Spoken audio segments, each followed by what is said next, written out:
হলো? উঠুন। কারো যেন অপেক্ষা করছেন? না। আবির? রাহা। বাহ, মানে? সবকিছু মানে জানতে আছে? রাহা এর বিষয়ে কিছু বলতে চাই না।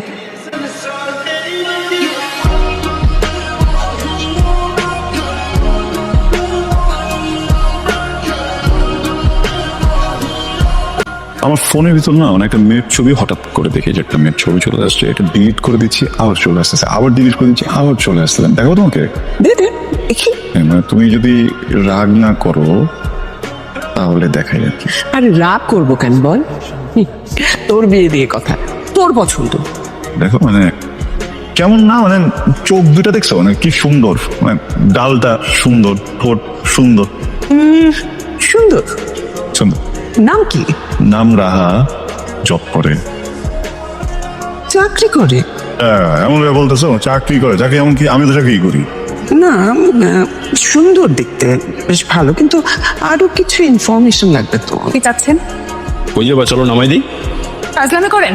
আমি কি আপনাদেরকে চিনি নাকি যে বাইক উঠবো? চিনো না, চিনবা, জানবা, কথা হবে, আর অনেক কিছু হবে। চলো নামাই দিই। শুনেন, এবার কিন্তু খুব বিরক্ত করছেন, এটা কিন্তু ঠিক না একদম। আমগো মধ্যে মাথা কামাইতেছস, কথা কইতেছস। তুই কেডা? একদম বইরা দিম কিন্তু। যে ভরে দেবেন দিবেন, সমস্যা নেই, নো দোষ। হ্যাঁ, ওই ডিস্টার্ব করতেছেন কেন? ডিস্টার্ব করি, ওরে ভালো লাগছে, ওরে নিয়ে একটু ঘুরবো, বাতাস খাবো, বাদাম খাবো, আর অনেক কিছু। তারপর ওর পছন্দের জায়গায় নামাই দিব। তোর সমস্যা কই? তুই যা, তুই তোর পথ দেখ। চলো। দিবেন আগে। চুদিন আছে মা করিল কি রে?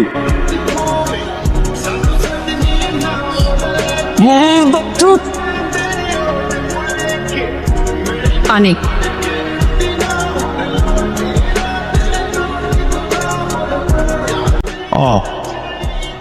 ওরা ভালো মানুষ না, কি দরকার ছিল মারামারি করার? আপনার সাথে বেয়াদবি করতেছিল, অপমান করতেছিল। আমার চোখের সামনে আপনাকে অপমান করবে আর আমি বসে থাকবো না? ঠিক আছে, আমি যে বেশি মার খেয়ে গেছি। আমাকে যে অপমান করবে প্রতিবাদ করবে। অবশ্যই করবো। কেন করবেন? কারণ আপনি আমার পরিচিত। দেখেন, আপনি আমার একজন পরিচিত মানুষ, কাছের মানুষ। কেউ যদি আপনাকে অপমান করে আমি তো প্রতিবাদ করবোই। একটু মার খাবো, মার খেয়ে আবার প্রতিবাদ করবো, ভবের মার খাবো, তারপর প্রতিবাদ করবো। প্রতিবাদ তো করবোই আমি। আর দেখেন, আমি কিন্তু একটা চর মারছি, ফ্লাই দিয়েছিলাম কিন্তু। হ্যাঁ হ্যাঁ, আমি আপনার কাছের মানুষ, আমি আপনাকে তুমি বলতে পারি।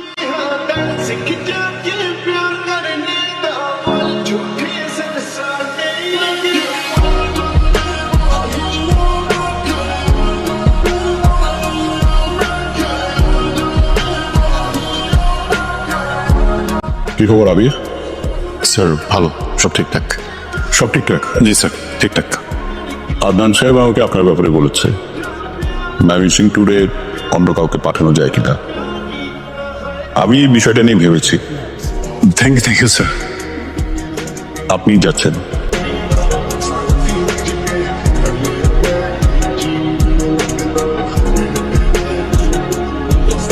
বসুন। আসলে দেখুন, পেশেন্ট মাথায় মারাত্মক আঘাত পেয়েছে, তবে আমরা অপারেশন করেছি এবং অপারেশন সাকসেসফুল। তবে 48 ঘন্টা উনি অবজারভেশনে থাকবেন, এখনো কিছু বলা যাচ্ছে না। আপনারা দোয়া করবেন, আমরা আমাদের সাধ্যমতো করছি।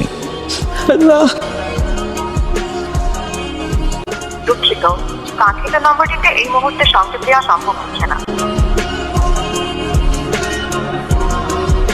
হ্যাঁ, একটু শুনবে প্লিজ। এটা কি আবিরের বাসা? হ্যাঁ, চারতলায় থাকে। ও আচ্ছা, ওরা কি আছে? না, এক সপ্তাহ হলো দেশে বেড়ে গেছে। ও কবে আসবে ঠিক জানেন? এটাও বলতে পারবো না। আবির আসলে ময়মনসিংহ যাওয়ার সময় কার অ্যাক্সিডেন্টে ওর খুব বাজে অবস্থা হয়ে যায়। ওকে আমরা ইমার্জেন্সি হসপিটালে নিয়ে গেছি। ওর অবস্থা খুব একটা ভালো না, খুবই ক্রিটিক্যাল সিচুয়েশন। হসপিটাল থেকে ডক্টর বলছে যে আসলে এখানে ওর ট্রিটমেন্টটা খুবই লেন্দি হয়ে যাবে, যার কারণে ওরা সাজেস্ট করছে ইমার্জেন্সি আমাদেরকে দেশের বাইরে পাঠাতে হয়েছে। ও এখন সিঙ্গাপুরে আছে, আন্টি আছে ওর সাথে। আন্টির সাথে আমার রেগুলার কথা হচ্ছে, কিন্তু আসলে ওর অবস্থা খুব একটা ভালো না। আদনানদা, আমি এখন এই পরিস্থিতিতে কি করবো কিছুই তো বুঝতে পারছি না।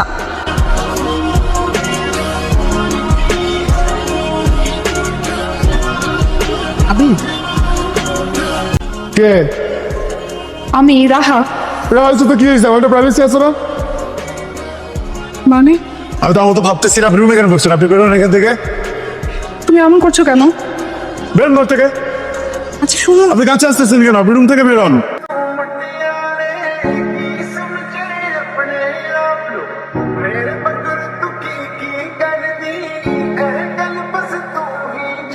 একটা পাগল ছেলেকে তুমি পছন্দ করবে আর আমরা হাসতে হাসতে তা মেনে নেব? এই দিনের জন্য কি তোমাকে আমরা মানুষ করেছি? এই দেশে কি আর ছেলে ছিল না? কি দেখেছো এই ছেলের মধ্যে তুমি? বাবা আমি একটা ডিসিশন নিয়েছি, আমি আবিরকেই বিয়ে করব। রাহা, ভালো ভালো ছেলে তোমার জন্য অপেক্ষা করছে। তারপরেও যদি তুমি এই ছেলেকে বিয়ে করতে চাও তাহলে আমাকে আর কল দিও না। ও পড়ে গেলাম। এইখানে একটা সিগনেচার দেন।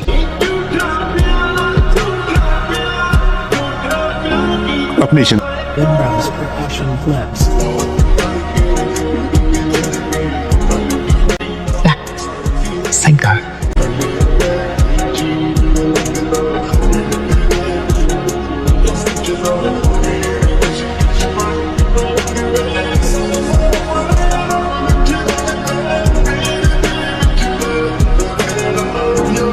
ভালোবাসার মানে খুঁজেটা বোকামি আবির।